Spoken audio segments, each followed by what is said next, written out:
Irmão, vamos sentar, vamos ler Apocalipse 2, por favor. Vamos lá.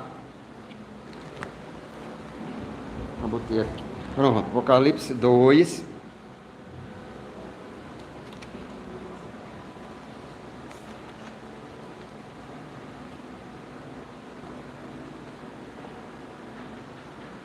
Do 1 é o Apocalipse 2 todinho, certo? Do 1 ao 29. Vamos lá. Vamos ler. Eu leio o primeiro e todos o segundo e assim sucessivamente. Vamos lá, irmãos. Ao anjo da igreja em Éfeso escreve: essas coisas diz aquele que conserva na mão direita as 7 estrelas e que anda no meio dos 7 candeeiros de ouro.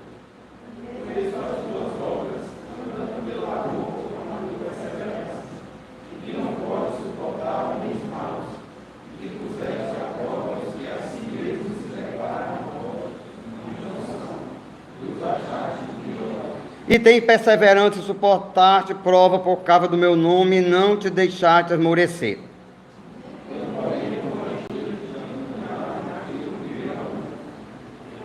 Lembre depois de onde caíste, arrepende-te e volta à prática das primeiras obras. E se não, venho a ti e moverei do seu lugar o teu candeeiro, caso não te arrependas.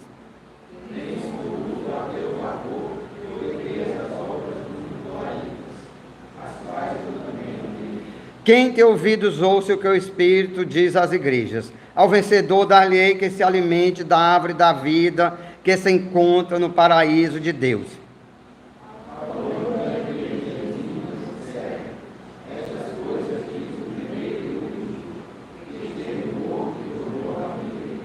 Conheça a tua tribulação, a tua pobreza, mas tu és rico.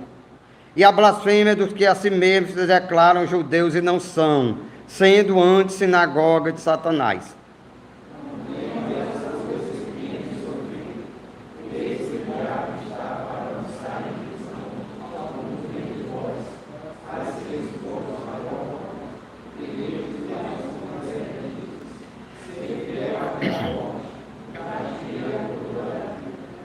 Quem tem ouvidos ouça o que o Espírito diz às igrejas: o vencedor de nenhum modo sofrerá dano da segunda morte.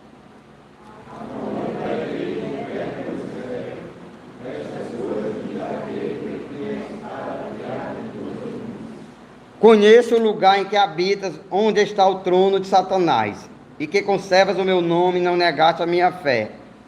Ainda nos dias de Antipas, minha testemunha, meu fiel, o qual foi morto entre vós, onde Satanás habita.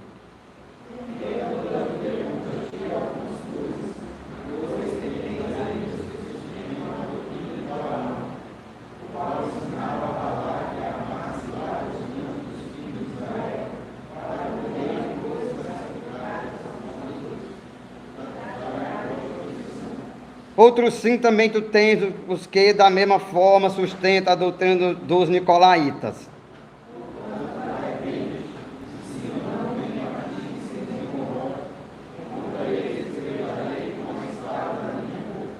Quem tem ouvidos ouça o que o Espírito diz às igrejas.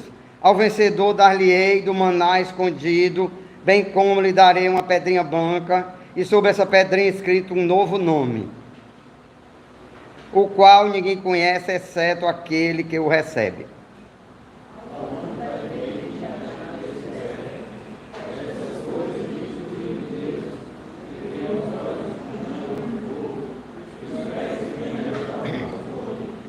Conheça as tuas obras, o teu amor, a tua fé, o teu serviço, a tua perseverança, e as tuas últimas obras, mais numerosas do que as primeiras.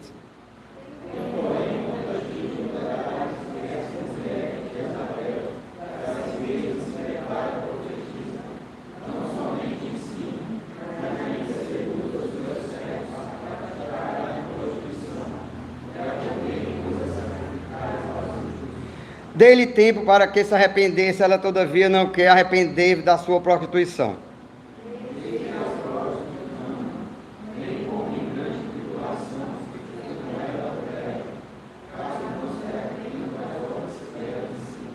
Matarei os seus filhos, e todas as igrejas conhecerão que eu sou aquele que sonda mentes e corações, e vos darei a cada um segundo as vossas obras.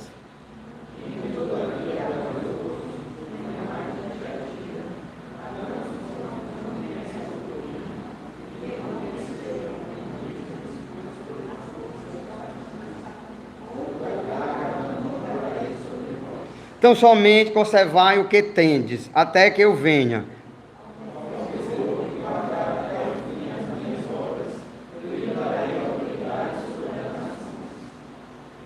E com cetro de ferro as regerás e as reduzirá a pedaços, como se fosse objeto de barro.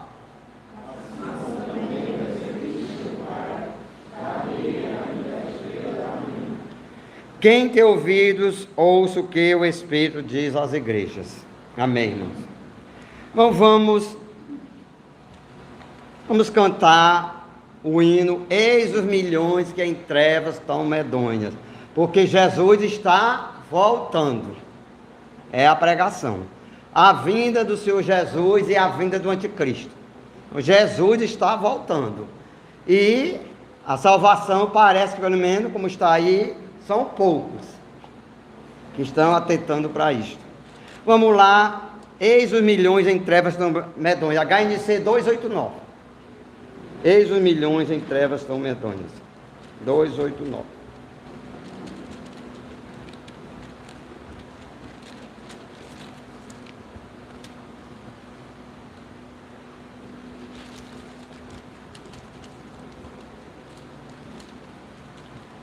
Eis os bilhões que em trevas tão medonhas jazem perdidos sem o Salvador. Ó, quem irá as novas proclamando que Deus em Cristo salva o pecador. Todo poder o Pai me deu, na terra como lá no céu, e de ao mundo anunciar o evangelho, e eis-me convosco sempre. Portas abertas, eis por todo o mundo, servos de Deus, avante sempre andai. Crentes em Cristo, uni as vossas forças, da escravidão os povos libertai. Todo poder o Pai me deu, na terra como lá no céu, e de ao mundo anunciar o evangelho, e eis-me convosco sempre. Ó Deus, apressa o glorioso dia em que os remidos todos se unirão, e em coro santo, excelso jubiloso, eternamente glória te darão. Todo poder o Pai me deu, na terra como lá no céu, e de ao mundo anunciar o evangelho, e eis-me convosco sempre. Amém, irmãos? Mas vamos ver aqui, confissão belga. Alguém trouxe a confissão aí? Trouxe? Ninguém trouxe? Gabriel, que eu estou precisando, ó. As coisas aqui é dentro do carro, ó. Irmão, vamos ver. A confissão belga, artigo 37. Vamos lá. Que a pregação vai ser 2 Tessalonicenses 2, 1 a 12, que fala da vinda do Senhor, baseado, né, em Tessalonicenses, 2 Tessalonicenses, mas também relacionado com o artigo 37 da confissão belga. Vamos lá, artigo 37. Ele diz: o juízo final.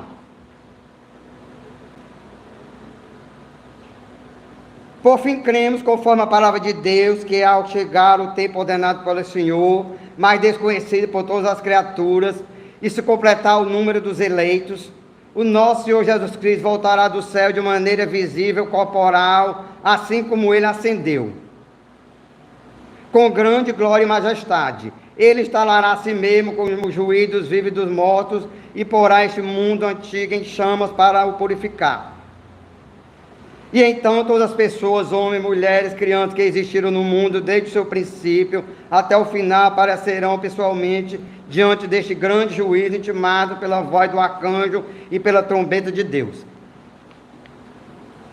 Todos que morreram antes deste dia ressurgirão na terra, quando seus espíritos se reunirem aos seus corpos com que viviam. Os que estiverem vivos não morrerão como os outros, mas serão transformados da corrupção em corrupção, no piscar de olhos.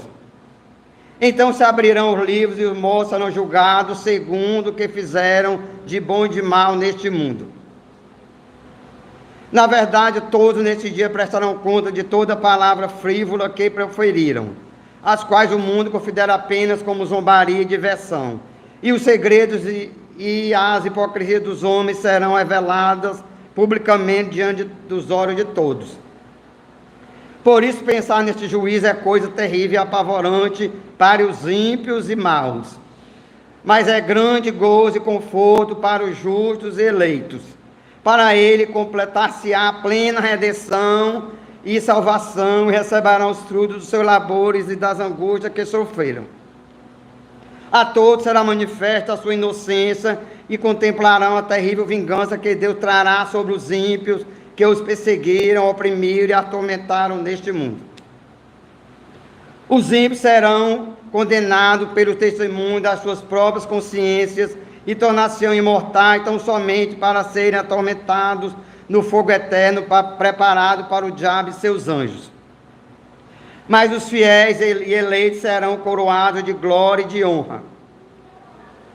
O Filho de Deus confessará os seus nomes, Deus lhes enxugará dos olhos toda lágrima, e a causa deles, no presente, condenada como herética e maligna por tantos, sejam juízes e autoridades, será conhecida como a causa do Filho de Deus. O Senhor, por graciosa recompensa, lhes fará possuir uma tal glória que é impossível de ser concebida pelo coração do homem. Por isso ansiamos com grande expectativa por este dia, para gozarmos da plenitude das promessas de Deus em Jesus Cristo, nosso Senhor. E finalizo dizendo, artigo 37 da confusão belga: Amém, vem Senhor Jesus. Apocalipse 22, 10.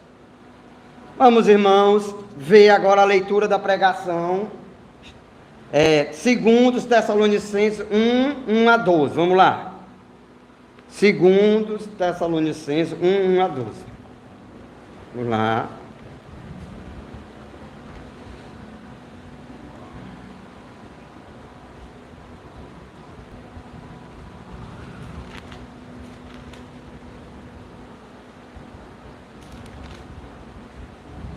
Vamos lá, irmãos, aqui.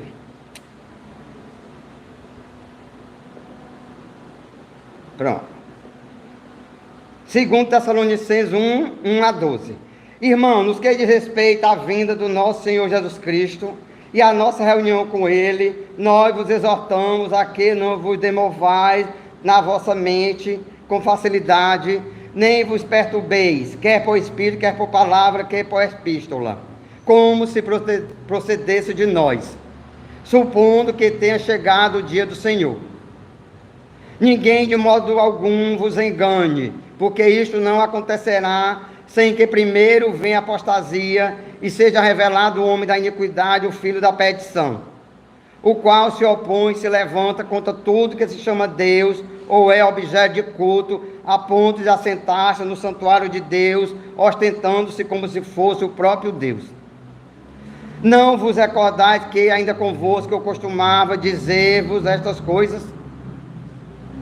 E agora sabeis o que o detém, para que ele seja revelado somente em ocasião própria. Com efeito, o mistério da iniquidade já opera, e aguarda somente que seja afastado aquele que agora o detém. Então será de fato revelado o iníquo, a quem o Senhor Jesus matará com o sopro da sua boca e o destruirá pela manifestação da sua vinda.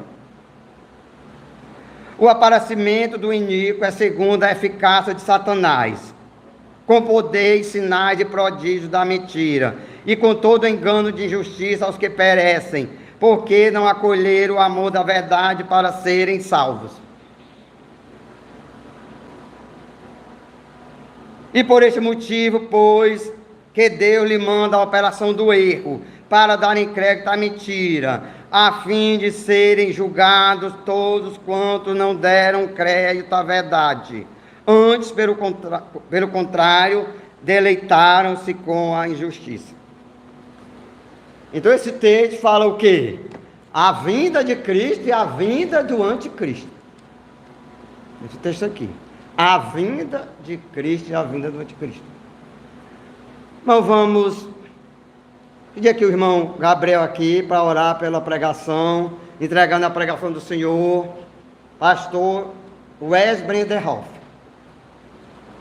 Pai Todo-Poderoso, agradeço ao foco mais um vídeo e deixar aqui a sua presença, que o Senhor venha abençoar para a gente ter uma certa aplicação da leitura, para todos aqui presentes para absorver o texto feito por nosso irmão Cristo, que nós possamos levar o nosso coração no seu ensinamento, que o Senhor nos mantenha na corrida da fé. Eu peço que venha abençoar a nossa igreja e essa noite. Amém. Então vamos lá, irmãos. A vinda do Senhor. Olha aí. 2 Tessalonicenses 2:1-12. Amada congregação de Jesus Cristo, irmãos e irmãs, e aqueles que nos visitam e aqueles que nos ouvem. Em círculos cristãos mais amplos, a escatologia tem sido frequentemente um tópico quente. Parece que isso mudou um pouco na última década. Houve uma mudança cultural em direção ao foco no aqui e agora. Resultados instantâneos. E isso teve um impacto grande no cristianismo. Muitos não pensam mais no futuro, mas apenas no presente, no aqui e agora, no hoje, no amanhã, mas não no futuro. Mas historicamente ele tem sido um tópico quente, vários esquemas foram desenvolvidos. Quando se trata de escatologia, que quer dizer a doutrina dos últimos dias, da vinda de Cristo, da segunda vinda de Cristo, escatologia, existe todo tipo de ismos para apresentar esta doutrina. Existe a visão amilenista, a visão pós-milenista, a visão pré-milenista, e assim mais ainda. Muitos deles são bastante elaborados e você realmente precisa de gráficos e outros recursos visuais para descobrir, ou seja, para entender essa escatologia. No entanto, quando você se volta para o último artigo da Confissão Belga, você encontra uma escatologia simples. A Confissão Belga apenas mostra, sem muitos detalhes, essa doutrina, mas mostrando o essencial também e o necessário para entendê-la. Ela não diz todos os detalhes, até porque realmente for dizer todos os detalhes, precisava de um livro todinho, só para falar dos detalhes da volta de Cristo. Um livro todinho. Então, irmão, a doutrina reformada das últimas coisas é explicada no artigo 37 do juízo final, que fala do juízo final. Esse artigo é descomplicado. No tempo conhecido apenas pelo Pai, quando todos os eleitos estiverem reunidos, Cristo retornará para julgar os vivos e os mortos. Os justos e os injustos ressuscitarão dos mortos para julgamento. Aqueles que crerem em Cristo irão, estarão e estão na vida eterna. Aqueles que não crerem em Cristo estarão e irão para a condenação. Essa é a escatologia de maneira sucinta, reformada. É um resumo fiel do ensino bíblico, não com detalhes, mas o que está sendo dito está na Bíblia claramente, essas ideias, né? Nós lemos no artigo 37. Mas só porque é fiel, isso não significa que ela esteja falando tudo. A Confissão Belga e os outros padrões confessionais não dizem absolutamente tudo que a Bíblia diz sobre a escatologia. A Bíblia diz mais do que o que temos no artigo 37. Esta noite vamos considerar mais sobre o que a Bíblia diz sobre a doutrina das últimas coisas. Às vezes podemos ficar confusos quando encontramos pessoas que defendem qualquer um desses sistemas de escatologia. Ou podemos ficar confusos quando lemos a série, ouvimos a série Left Behind, que quer dizer deixados para trás. Este Deixado para Trás é um filme que fala, um filme também, uma ideia que fala sobre o arrebatamento da igreja, deixados para trás. Às vezes as perguntas simplesmente surgem de nossa própria leitura e estudo das Escrituras. E é por isso que é bom que reservemos um tempo para ouvir cuidadosamente o que a Bíblia diz sobre esses assuntos.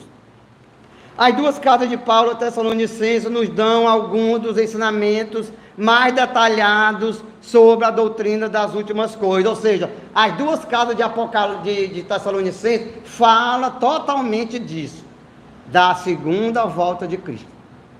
As duas cartas. Sua primeira carta, Paulo expôs alguns dos fatos básicos sobre o dia do Senhor, o dia em que Cristo retorna. Essa segunda vinda é chamado também de dia do Senhor. Paulo ensinou no capítulo 4 que o retorno de Cristo será pessoal e visível. Ele retornará como havia partido. No retorno de Cristo, os mortos ressuscitarão e os crentes estarão com o Senhor.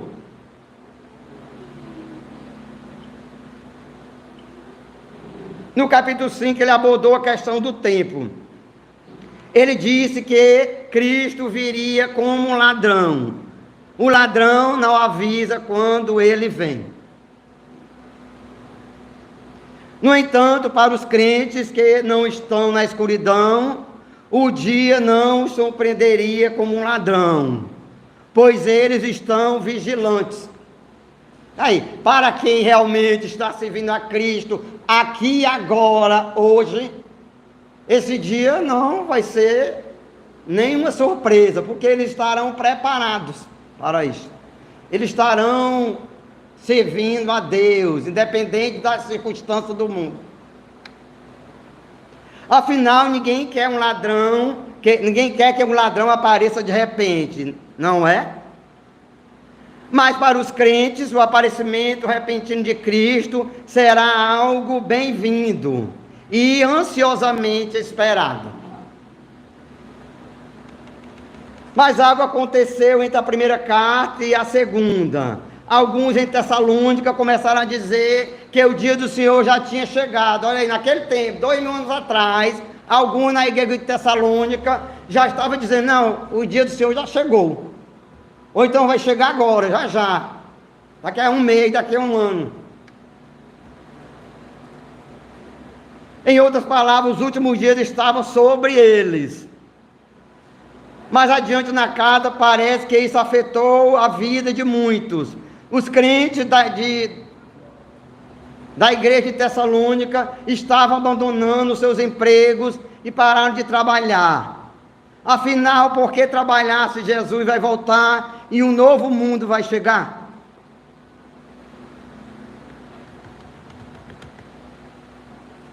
Paulo não sabia ao certo como esse ensinamento se espalhou. O versículo 2 diz que poderia ter vindo por profecia, por um relatório ou por uma carta. De alguma forma as pessoas estavam conectando o ensinamento de que o dia do Senhor já tinha chegado a Paulo e aos apóstolos. Tudo isso aborreceu e perturbou as pessoas na congregação. Houve inquietação e ansiedade por causa desse ensinamento, que dizia que Cristo já tinha chegado, já tinha voltado, já estava voltando. Esta foi realmente a ocasião para escrever a segunda carta. Paulo queria esclarecer esta questão. Este é o ponto central desta carta, ok? 2 Tessalonicenses 2. Ele queria que os crentes de Tessalonicenses tivessem conforto em vista do futuro. Olha aqui, esperança para o futuro, não naquele momento, como também não nesse momento imediato, mas esperança para o futuro. Ele queria que eles pudessem confiar no Senhor e em seu plano para o futuro.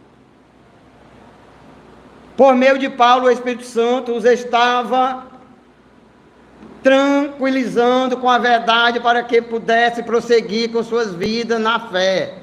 Ou seja, o justo viverá pela fé. Está aí, esperar na fé, não preocupado consigo mesmo ou com o mundo. O justo viverá pela fé.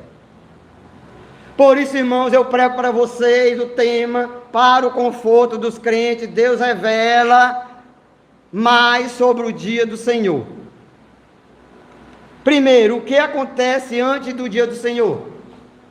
Segundo, o que retém o dia do Senhor? Quem está empatando o dia do Senhor chegar? Terceiro, o que acontecerá no dia do Senhor? Vamos lá. Depois de expor o problema que ele precisa abordar nos versículos 1 e 2, Paulo começa a abordar no versículo 3. Nós lemos, né? 2 Tessalonicenses 2, 1 a 12. Essa é uma questão de verdade versus falsidade. Aqueles que ensinam ou que ensinavam que o dia do Senhor já tinha chegado, estão apresentando algo falso, algo não verdadeiro, algo enganoso. Olha aí. Isso não significa necessariamente que algum estivesse com intenções maliciosas. Mas com certeza os falsos mestres tinham essa intenção. Estou falando dos falsos mestres. Significa também que eles não estão ensinando o que é a verdade. Paulo adverte aos Tessalonicenses a ficarem em guarda contra falsos ensinamentos em qualquer forma que eles possam ouvir. Para fazer isso, eles têm que prestar muita atenção ao que ele escreve para eles. No passado, ele lhe deu a verdade sobre o dia do Senhor, e agora ele continuará a fazê-lo. Por meio dele, o Espírito Santo estará guiando o povo de Deus para essa verdade. A verdade é que antes que o dia do Senhor venha, antes que Cristo retorne, preste atenção, certas coisas devem acontecer. Olha aí, o que deve acontecer antes de Cristo chegar?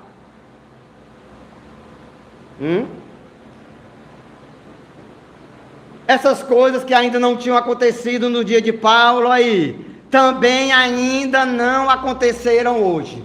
Aí, ó, nem hoje ainda aconteceu. Você entendeu aí? Nem hoje ainda aconteceu. Imagina 2 anos atrás. Nem hoje ainda aconteceu o que está sendo dito aqui. É uma palavra para o futuro, para a volta de Cristo. Há 2 coisas que Paulo menciona aqui que precisam acontecer antes de Cristo voltar. Vamos lá. Primeiro, irmãos, haverá uma rebelião. Aqui em 2 Tessalonicenses, o Espírito Santo não nos dá o detalhe sobre isso. Simplesmente ele fala numa rebelião. As pessoas se rebelarão contra Deus. A palavra original da raiz dessa palavra na língua inglesa é apostasia. Olha aí. É usada em toda a Bíblia para descrever um afastamento da verdade, um afastamento de Deus, um afastamento de Cristo, um afastamento da sã doutrina. Quantas igrejas estão pregando a verdadeira doutrina?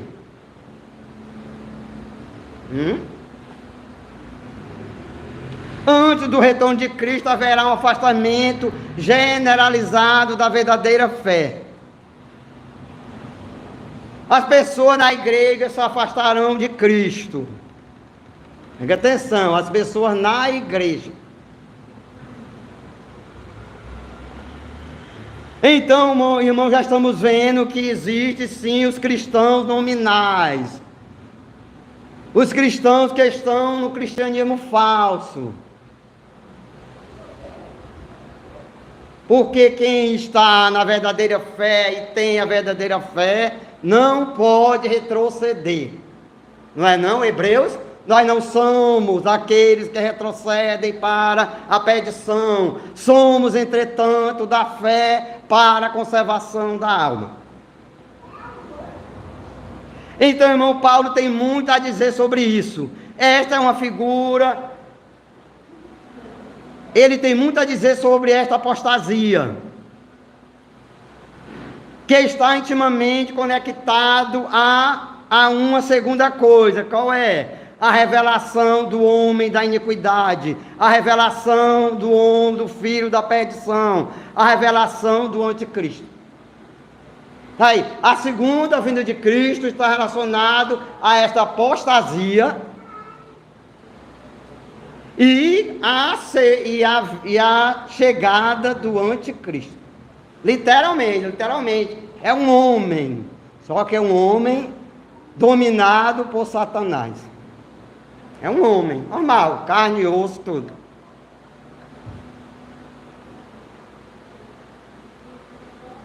Então, irmão, Paulo tem muito a dizer sobre isso. Esta é uma figura humana definida, tá vendo? O anticristo é uma figura humana definida, é um homem, não é um extraterrestre, é um homem.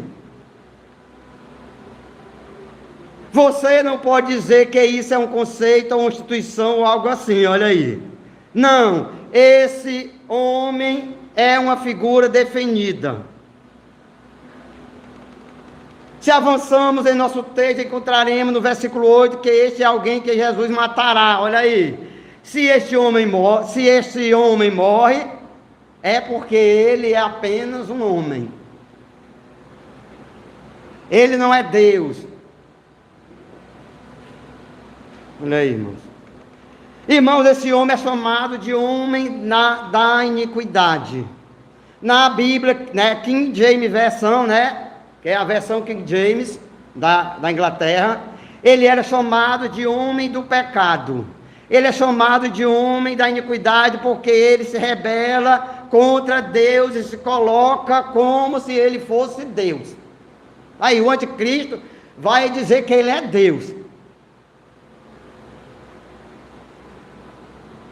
Aí, não chegou ainda este homem, mas com certeza ele já deve estar andando por aí. Ele é chamado de homem da iniquidade porque ele se rebela contra a lei de Deus e se coloca acima dela. Ele não quer apenas o moralismo da lei, mas ele quer a adoração de Deus. Ou seja, ele quer ser idolatrado como Deus, ele quer ser adorado como Deus. Como foi Satanás na sua queda. Ele falou que queria ser como Deus, queria ser como o Altíssimo.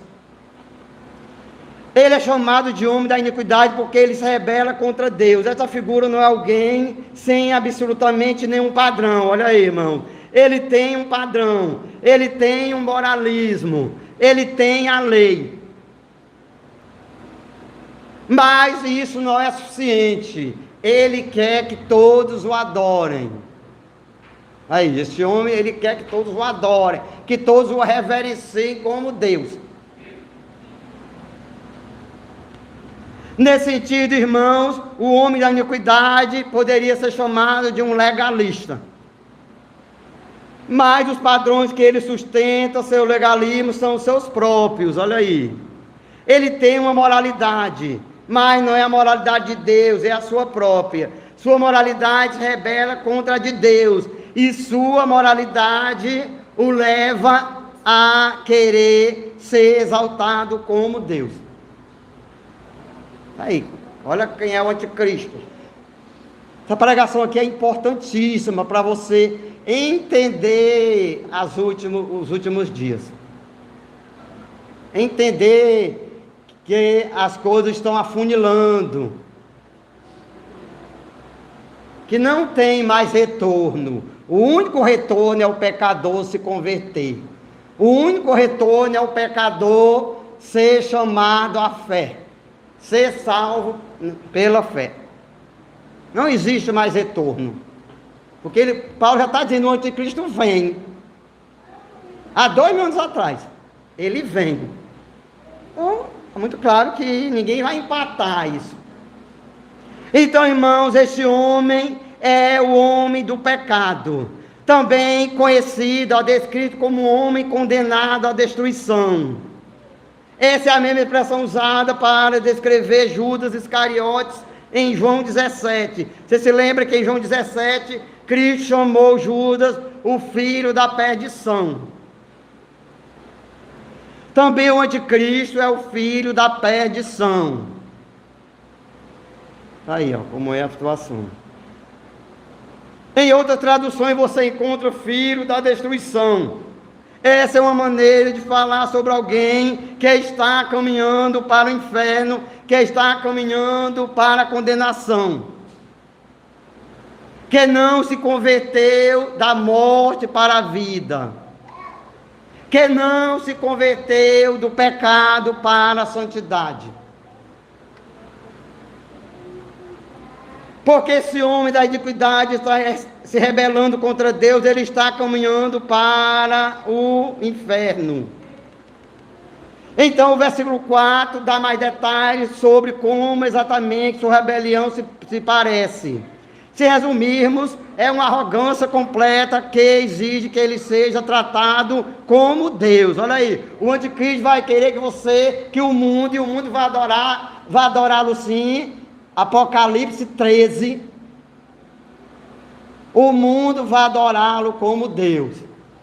Claro, não os verdadeiros cristãos, mas o mundo. Olha aí, Apocalipse 13.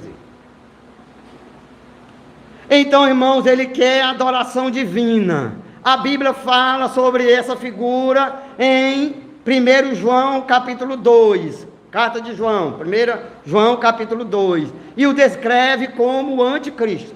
Aí o próprio João falou, o anticristo. Então, irmão, o anticristo é o quê? É aquele que compete com Cristo. Aí, é aquele que quer chegar como se fosse Cristo. Olha, irmão, por isso a necessidade de nós evangelizarmos. Só está afunilando a situação não está nada boa espiritualmente. É bom a gente bem frisar isso. Espiritualmente as coisas não estão nada boas. As pessoas, todo mundo achando que está com Deus. Mas são poucos. Está vendo? E espiritualmente a situação está terrível. E é tal verdade quando Cristo vai aparecer e todos vão adorá-lo. O anticristo exige o mesmo compromisso exclusivo que Cristo exige. Olha aí. O anticristo quer que você sirva a ele e unicamente a ele. Como Cristo que diz, você me serve como Senhor. Ele é um competidor do nosso Senhor Jesus Cristo. Assim como Cristo diz somente...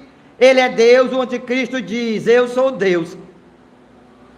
Assim como Cristo diz, adore a Deus, ele diz, me adore que eu sou Deus. Olha aí. Ele se exalta sobre absolutamente todos e tudo. E não tolera outros. Ele não tolera outros, ele não tolera oposição. Ele não quer oposição.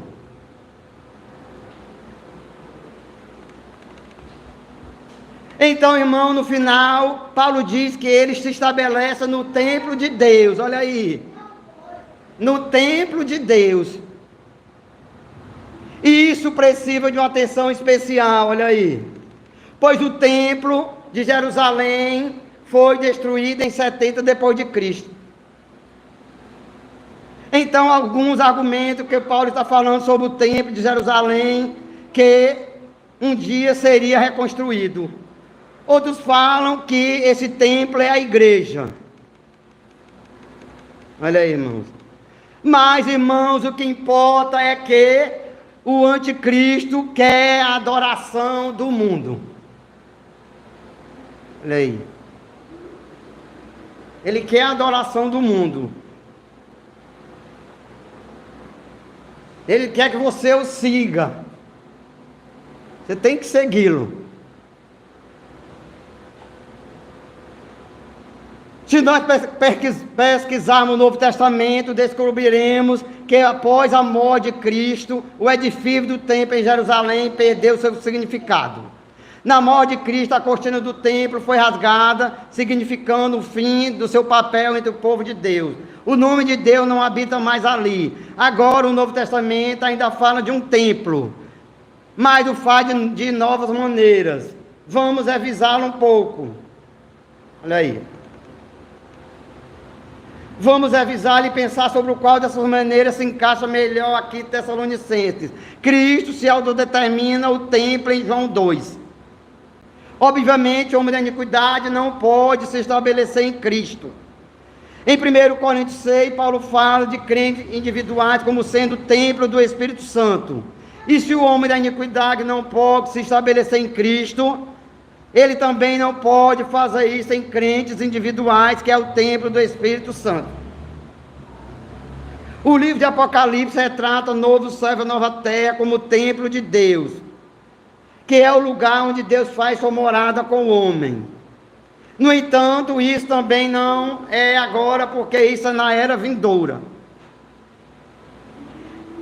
Em um tempo e lugar onde nenhum pecado pode ser encontrado. Então, irmãos, essa referência também tem que ser eliminada. Isso nos deixa com a última ideia. Em 1 Coríntios 3 e 1 Pedro 2, a Bíblia fala sobre a igreja como sendo o templo de Deus. Olha aí. Isso faz sentido, especialmente quando você vê isso em conexão com Cristo. Se a igreja é o corpo de Cristo, e se Cristo se descreve como templo, então só faz sentido que a igreja também seja o templo de Deus. A igreja é um povo onde o Deus Santo faz seu nome habitar. Olha aí, irmãos. A igreja é um povo onde Deus está presente. Esta é definitivamente uma opção para o significado. O homem da iniquidade, o anticristo, ele vai se estabelecer na igreja. Olha aí. E lá se proclamará Deus. Aí, o anticristo vai usar a própria religião como meio de dominar. Aí, ó. O senhor está dizendo aqui. E a própria religião cristã. Está dizendo aqui, o templo de Deus é a igreja. Olha aí, irmãos. Ele virá no meio do povo de Deus, o corpo de Cristo, e exigirá que eles o adorem exclusivamente, junto com todos os outros.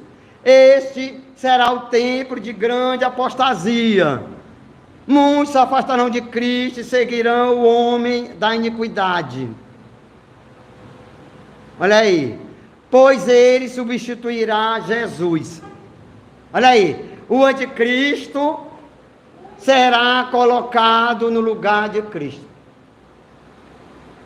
No próprio mundo, e até em alguns, ou na igreja apóstata. No próprio mundo e na igreja apóstata. Então, irmãos, primeiro de tudo, quem é esse homem da iniquidade? A Bíblia não diz. Temos uma descrição dele, mas devemos ter cuidado ao fazer algumas identificações. Na época da Reforma, muitos reformadores diziam que ele era o Papa. Na época da Reforma. E isso eventualmente chegou até mesmo à Confissão de Westminster. No entanto, essa figura, descrita por Paulo em 2 Tessalonicenses, é uma figura única e definitiva. Olha aí. Ela é uma figura única. Nunca apareceu um homem igual a esse. Nunca. Tá vendo? Nunca apareceu. Vai aparecer, mas nunca apareceu. Ou seja, irmão, nós não podemos dizer diretamente que é o Papa. Aí. Houveram muitos papas ao longo dos anos, e certamente eles tinham alguma coisa do anticristo, mas ele não se encaixa completamente na descrição aqui. Tudo que podemos dizer, então, é que essa figura ainda está por vir. Talvez ele esteja, de alguma forma, conectado ao papado. Talvez ele seja um papa, mas isso tem que ser chamado pelo que é chamado especulação. Aí dizer que é o papa ou qualquer outra pessoa, isto é especulação. Nós não sabemos ainda. Ele ainda não apareceu. É especulação. Então, irmã, outra questão que relaciona o ensino de Paulo. Paulo diz que o dia do Senhor seria repentino e inesperado. O mesmo é encontrado em outras partes da Escritura. O próprio Jesus falou da mesma forma no discurso do Monte das Oliveiras em Mateus 24. E nos paralelos em Marcos e Lucas. Vimos que isso fez seu caminho para a nossa confissão belga. O dia do Senhor será repentino e inesperado. Olha aí, o dia do Senhor será repentino e inesperado. Não existe sinais propriamente concretos, que a Bíblia diz assim, não, aqui está aqui os sinais, e daqui será o dia do Senhor. Não existe. Se ele vem repentino e inesperado, como é que vai haver sinais, eu digo literalmente concretos? Não existe. Ele vem como um ladrão, sem dizer nada, sem avisar, sem dar um caminho, uma charada de como quando ele virá. O dia do Senhor será repentino, mas como reconciliamos isso com o que Paulo, dizendo aqui que certos eventos precederão o dia do Senhor? Se esses eventos estão sobre nós, então certamente saberemos que o dia está próximo. Então não é mais repentino e inesperado. Você vê o problema? É inesperado ou haverá sinais? O que será? Paulo aparentemente não viu nenhum conflito entre essas duas ideias. Ambos os ensinamentos são dados pelo Espírito Santo. Então, para Deus isso faz sentido. Às vezes há lugares na Escritura onde não temos acesso a respostas para todas as perguntas. Olha aí. Deus não nos deu uma resposta detalhada disso. E nós apenas confiamos no que Ele diz, no seu plano. Aí. Algumas coisas que devem ser lembradas. Olha aí, irmãos. Primeiro de tudo, a Escritura é clara, que haverá muitos anticristos durante esse caminho. Está falando lá desde o início, desde 2000 anos para cá. Daí haverá muitos anticristos, não o anticristo. O anticristo só é um e virá, não veio. Haverá muitos parecidos com ele, fazendo alguma coisa relacionada a isso, mas não é o anticristo. Haverá muitos falsos profetas e mestres. E esses têm sido o caso da história da igreja. Uma série inteira deles ao longo do século significará que quando o homem da iniquidade vier, a princípio, pode parecer apenas mais um deles. Pode não ser imediatamente evidente que esta figura é o homem da iniquidade a ser revelado antes do Senhor, antes do dia do Senhor. Quando se torna evidente para o povo de Deus, a Escritura não diz diretamente por quanto tempo ele fará a sua obra. Olha aí. Mas, irmãos, o que importa é que o quê? Cristo vai voltar e o anticristo também vai chegar. E que o anticristo virá antes de Cristo. Olha aí. Preste atenção. Cristo está voltando e o anticristo também. Como é que agora? O que a gente vai fazer agora? Cristo está voltando e o anticristo também. O anticristo aparece de repente. Olha aí. E logo depois Cristo retorna. Olha aí, o anticristo vem também de repente, ele vai aparecer de repente. Quando você menos esperar, você está vendo ele aí nas televisões, aparecendo. Então, ele aparecerá de repente, e Cristo também. Que não diz qual o dia que ele vem. Então, irmãos, o anticristo aparece de repente. Essa parece ser a melhor maneira de explicar isso. Qualquer que seja a explicação que possamos apresentar, precisamos manter todas essas coisas juntas. Cristo está vindo de repente. E o homem da iniquidade também. Olha aí. Se Cristo está voltando, o anticristo tem que chegar primeiro. É isso que ele está dizendo. Se Cristo está voltando, o anticristo tem que chegar primeiro. Vocês vão ler Apocalipse 13.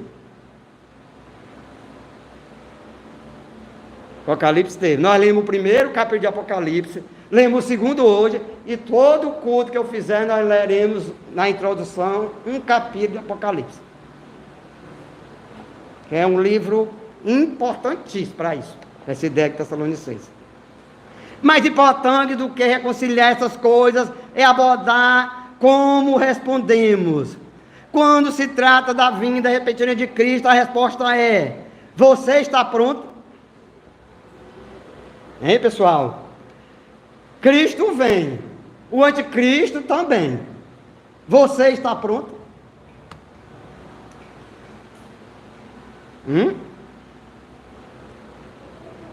Quando se trata da vinda repentina de Cristo, a resposta é: você está pronto? Quando Cristo retornar, queremos que Ele nos encontre, esperando por Ele, ansiosamente e na fé?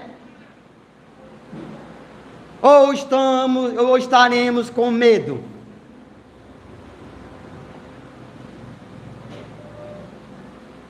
Nós temos medo da vinda de Cristo? Os verdadeiros cristãos não tem medo nenhum. Muito pelo contrário, eles querem essa vinda, porque será um novo mundo, uma nova história. Olha aí, irmãos. Você está pronto significa olhar para Cristo com fé, arrepender-se e viver servindo a Cristo. Olha aí o que está pronto. Olhar para Cristo com fé, se arrepender, reconhecer que você é um pecador que precisa da salvação de Cristo e servir a Ele até que Ele volte. Aí a ideia. O que a Escritura diz sobre este homem da iniquidade nos lembra que também precisamos estar bem fundamentados na verdade. Se quisermos evitar ser enganados, olha aí, pelos falsos mestres, pelo falso evangelho, pelos falsos anticristos.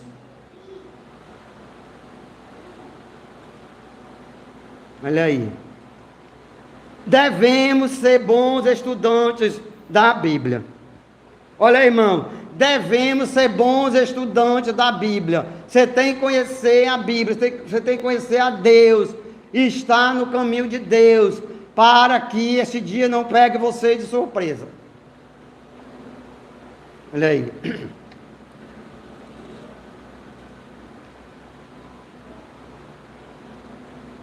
O homem da iniquidade vai ganhar muitos seguidores.